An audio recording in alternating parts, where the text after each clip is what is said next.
다 함께 사도신경하심으로 2025년 9월 3일 수요일 온라인 아침 기도에 하나님께 올려드리겠습니다. 전능하사 천지를 만드신 하나님 아버지를 내가 믿사오며 그 외아들 우리 주 예수 그리스도를 믿사오니 이는 성령으로 잉태하사 동정녀 마리아에게 나시고 본디오 빌라도에게 고난을 받으사 십자가에 못 박혀 죽으시고 장사한 지 사흘 만에 죽은 자 가운데서 다시 살아나시며 하늘에 오르사 전능하신 하나님 우편에 앉아 계시다가 저리로서 산자와 죽은 자를 심판하러 오시리라. 성령을 믿사오며 거룩한 공예와 성도가 서로 교통하는 것과 죄를 사하여 주시는 것과 몸이 다시 사는 것과 영원히 사는 것을 믿사옵나이다. 아멘. 찬송가 425장 찬송하시겠습니다.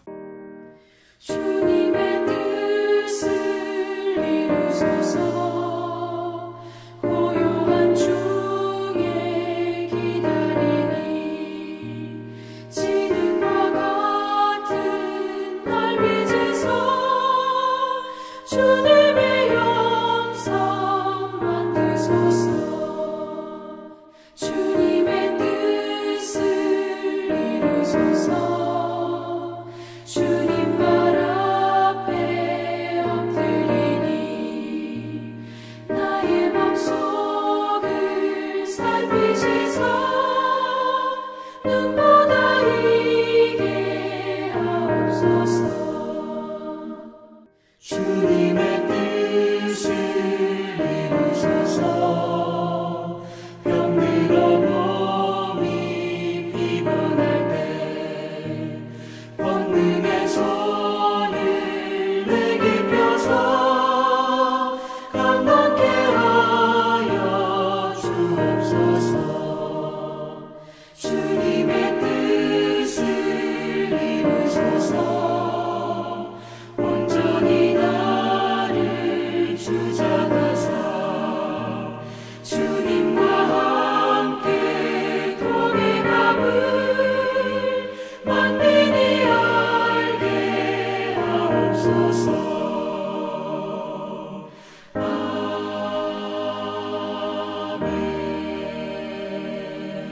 하나님 아버지 감사합니다. 오늘도 또 새로운 수요일 하루를 저희들에게 허락하시고 오늘 하루도 주님과 동행하며 주님께서 예비하신 은혜를 누리며 살게 하시려고 친히 저희들을 깨워주시고 불러주심을 감사드립니다. 이 시간에도 주님께서 베푸시는 말씀을 통해 다시 독수리의 날개치며 올라간 같은 새 힘을 베풀어 주셔서 모든 상황에서 어떤 일을 하더라도 오직 하나님이 영광을 위한 목적으로 행함으로 하나님께 영광 돌리는 하나님 나라 백성들 다 되게 하여 주옵소서. 감사드리오며 우리 주 예수 그리스도의 이름으로 기도드리옵나이다. 아멘. 자, 이 시간에 하나님이 주시는 말씀은 요한계시록 17장입니다. 요한계시록 17장 1절부터 18절까지 말씀 보겠습니다. 자, 화면을 보시면서 요한계시록 17장 1절부터 함께 합독하시겠습니다. 또 일곱 대접을 가진 일곱 천사 중 하나가 와서 내게 말하여 이르되 이리로 오라. 많은 물 위에 앉은 큰 음녀가 받을 심판을 내게 보이리라. 땅의 임금들도 그와 더불어 음행하였고 땅에 사는 자들도 그 음행의 포도주에 취하였다 하고 곧 성령으로 나를 데리고 광야로 가니라. 내가 보니 여자가 붉은 빛 짐승을 탔는데 그 짐승의 몸에 하나님을 모독하는 이름들이 가득하고 일곱 머리와 열 뿔이 있으며 그 여자는 자줏빛과 붉은빛 옷을 입고 금과 보석과 진주로 꾸미고 손에 금잔을 가졌는데 가증한 물건과 그의 음행이 더러운 것들이 가득하더라. 그의 이마에 이름이 기록되었으니 비밀이라. 큰 바벨론이라. 땅의 음녀들과 가증한 것들이 엄이라 하였더라. 또 내가 보매 이 여자가 성도들의 피와 예수의 증인들의 피에 취한지라. 내가 그 여자를 보고 놀랍게 여기고 크게 놀랍게 여기니 천사가 이르되 왜 놀랍게 여기느냐. 내가 여자와 그 같은 일곱 머리와 열 뿔 가진 짐승의 비밀을 내게 이르리라. 내가 본 짐승은 전에 있었다가 지금은 없으나 장차 무적행으로부터 올라와 멸망으로 들어갈 자니 땅에 사는 자들로서 창세 이후로 그 이름이 생명책에 기록되지 못한 자들이 이전에 있었다 있었다가 지금은 없으나 장차 나올 짐승을 보고 놀랍게 여기리라. 뒤에 있는 뜻이 여기 있으니 그 7머리는 여자가 앉은 7산이요 또 7왕이라 5은 망하였고 하나는 있고 다른 하나는 아직 이르지 아니하였으나 이르면 반드시 잠시 동안 머무르리라. 전에 있었다가 지금 없어진 짐승은 8째 왕이니 7 중에 속한 자라. 그가 멸망으로 들어가리라. 내가 보던 10뿔은 10왕이니 아직 나라를 얻지 못하였으나 다만 짐승과 더불어 임금처럼 한동안 권세를 받으리라. 그들이 한 뜻을 가지고 자기의 능력과 권세를 짐승에게 주더라. 그들이 어린 양과 더불어 싸우려니와 어린 양은 만주의 주시요 만왕의 왕이시므로 그들을 이기실 터이요 또 그와 함께 있는 자들 곧 부르심을 받고 택하심을 받은 진실한 자들도 이기리로다.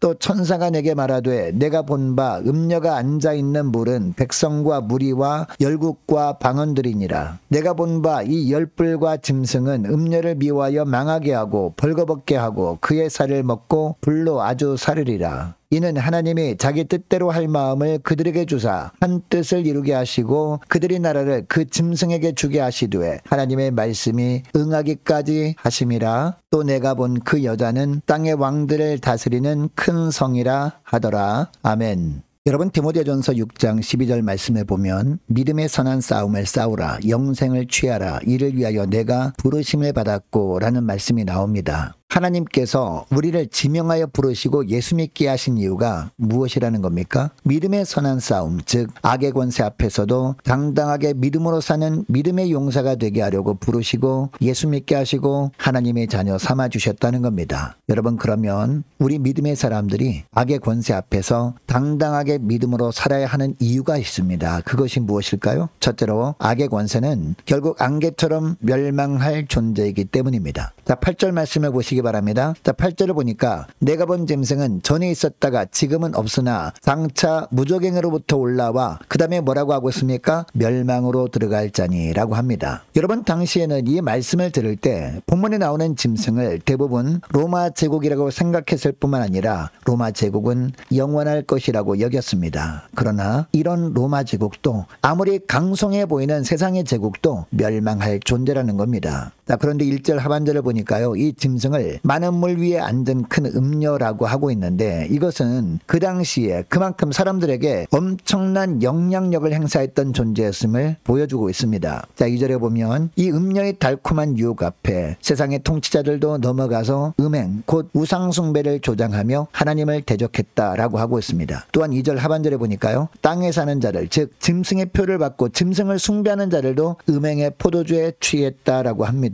여러분 이것은 당시에 황제 숭배에 참여했다라는 의미입니다. 여러분 당시 음녀가 어떻게 했다라고 하고 있습니까? 3절에 보니까 하나님의 자리까지 자신을 높이고 하나님의 권위에 도전했다라고 하고 있습니다. 그리고 4절에 보면 화려하게 치장한 모습으로 사람들을 미혹했는데 5절에 보니까 이 음녀의 이름을 큰 바벨론이다 라고 합니다. 자, 6절에 보면 이 음녀가 성도와 예수의 증인들을 핍박했고 이들이 피해 취했다라고 하는데 이것은 이 음녀 때문에 수많은 사람들이 순교를 당한다라는 것을 뜻합니다. 자, 7절 8절에 보면 요한이 본 이 짐승은 지금은 없지만 장차 또 등장하는데 결국 영원히 멸망할 것이다 라고 합니다. 여러분 이것을 보면 절대 권력은 이 땅에 존재하지 않는구나 라는 것을 알게 되죠. 오직 영원한 권세는 하나님께만 있다는 것을 깨닫게 됩니다. 악의 권세는 결국 안개처럼 사라질 존재라는 것을 기억하고 세상이 주는 어떠한 달콤함과 화려한 유혹에도 흔들리지 말고 절대 주권자이신 하나님만을 온전히 신뢰하면서 믿음의 길을 끝까지 걸어가시는 저와 여러분 되시기를 주의 이름으로 축복합니다. 자, 둘째로 악의 권세는 잠깐 동안만 주어지는 권세이기 때문입니다. 자, 9절 10절 말씀을 보니까요, 7머리는 여자가 앉은 7산이라고 합니다. 그리고 7머리는 또 7왕이라고 하기도 합니다. 여러분 당시 로마 제국은 7 동산 위에 세워졌다고 알려졌습니다. 그래서 7산은 로마 제국을 상징한다라고 볼 수 있습니다. 그리고 7산을 7왕이라고 하는 것은요, 사단의 도구로 쓰임받아서 기독교를 극심하게 박해했던 로마의 7 황제를 뜻하는 겁니다. 자, 그런데 11절 하반절을 보니까 그가 멸망으로 들어가리라 라고 합니다. 교회와 성도를 핍박하는 세력이 아무리 강해 보인다 할지라도 그들은 마침내 멸망당한다는 겁니다. 그리고 12절을 보니까 열불은 열왕이니 라고 하는데 이 구절에서 열이라는 숫자는 완전수 아닙니까? 그리고 뿔은 힘과 권세를 상징합니다. 그러니까 열불이라고 하는 이유는 세상의 모든 왕들의 권세는 사람들이 볼 때 영원할 것처럼 보일 정도로 강력하다라는 것을 상징하는 겁니다. 그런데 12절 하반절을 보니까 한동안 권세를 받으리라 라고 하는데 여러분 이것은 어떤 의미일까요? 하나님 보시기에는 너무나 짧은 기간 동안만 권세를 잡고 하나님의 백성을 핍박하고 하나님을 대적한다라는 겁니다. 13절에 보면 짧은 기간 동안 권세를 받은 열왕이 어떻게 합니까? 한 뜻을 가지고 자기들의 능력과 권세를 짐승에게 이양합니다. 그러나 결국 하나님의 진노의 심판에 의해서 그들의 말로는 비참하게 끝나고 말 것이다 라고 하고 있습니다. 여러분 이것을 기억하시고 잠깐 누리게 되는 세상의 권력에 취해서 영원한 진리를 놓치지 않도록 늘 깨어 기도하면서 철저히 말씀 중심의 삶을 살면서 다시 오실 주님을 기다리는 저와 여러분 되시기를 바랍니다.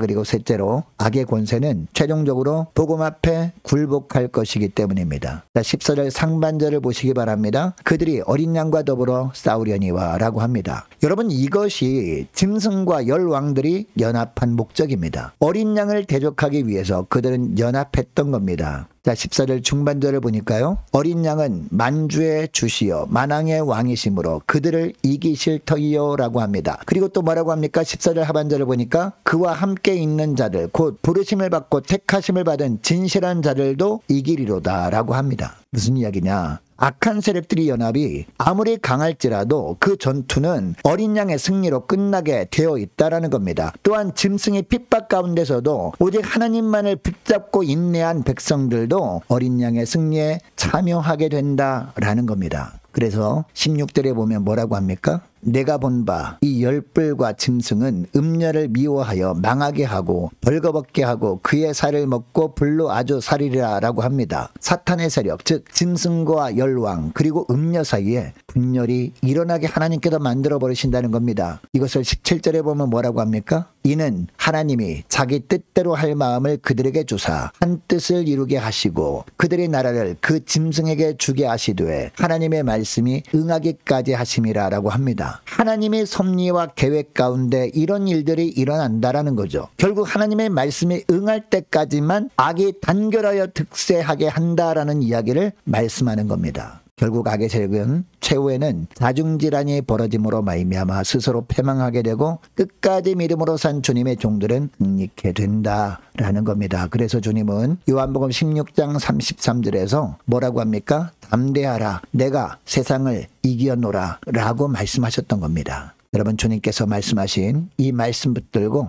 담대함 가지고 오늘 하루도 힘차게 믿음으로 나아가시는 저와 여러분 되시기를 축복합니다. 오늘 말씀을 기억하고 이 시간에 기도할 때 이렇게 기도했으면 좋겠습니다. 하나님 악의 권세가 당장은 기세등등하게 보이지만 결국 안개처럼 멸망할 존재임과 또한 악의 권세는 잠깐 동안만 주어지는 권세일 뿐임과 악의 권세는 최종적으로 복음 앞에 굴복할 수밖에 없음을 기억하고 그 악의 권세 앞에서 더 당당하게 믿음으로 사는 복된 저희들 되길 원합니다. 간절히 기도하는 이 새벽 될 수 있기를 축복합니다. 계속해서 기도하기를 원하는 것은 오늘 수요일입니다. 오늘 저녁에 있을 수요 예배를 위해서 함께 기도하기를 원하고 모든 구역 식구들 또한 저와 여러분을 위해서 각 가정의 자녀들을 위해서 함께 기도하기를 원하고 올해 세워진 일꾼들을 위해서 교회 재정을 위해서 함께 이 시간에 기도하기를 원합니다. 또한 유초등부 중고등부 청년부를 위해서 남녀 전도회와 각 구역을 위해서 함께 기도하기를 원하고 또 많은 환우들이 있습니다. 특별히 임광빈 목사님 위해서 기도해 주시기 바라고 취업을 앞둔 청년들을 위해서 선교사님들 가정들과 나라와 민족을 위해서 우리 교회 앞날을 위해서 또한 저와 여러분이 가지고 나온 기도 제목을 놓고 이 시간에 함께 기도하기를 원합니다. 기도하겠습니다.